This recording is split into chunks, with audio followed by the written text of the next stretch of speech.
আজি মহামান্য ৰাজ্যপাল আমাৰ গুৱাহাটী পৌৰ নিগমৰ আমাৰ আহ্বান মৰ্মে তেখেতৰ স্বচ্ছতা অভিযানৰ লগতে তেখেতৰ লোকভৱনৰ পৰা এক সেৱা সপ্তাহৰ লগত সংগতি ৰাখি আমাৰ চাফাই কৰ্মচাৰীসকলক তেখেতে উৎসাহ জনোৱাৰ ক্ষেত্ৰত সম্মাননা জনাইছে আৰু স্বচ্ছতাৰ ক্ষেত্ৰত আমাক বিশেষ পদক্ষেপ লোৱাৰ বাবে তেখেতে পৰামৰ্শ আগবঢ়াইছে।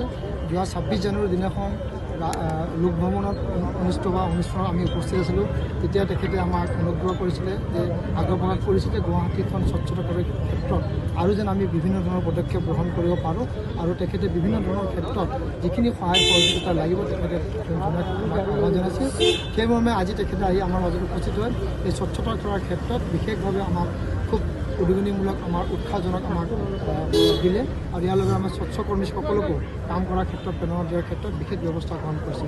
এনেধৰণৰ পদক্ষেপে আমাৰ মাজত উৎসাহ দিছে, উদ্দীপনা দিছে। আমিও গুৱাহাটীবাসী ৰাইজৰ সেৱা মানসেৰে যিখিনি আমি কাম কৰি আছোঁ আৰু অধিক ক্ষিপ্ৰতাৰে কৰাৰ কাৰণে ব্যৱস্থা আমি গ্ৰহণ কৰিম।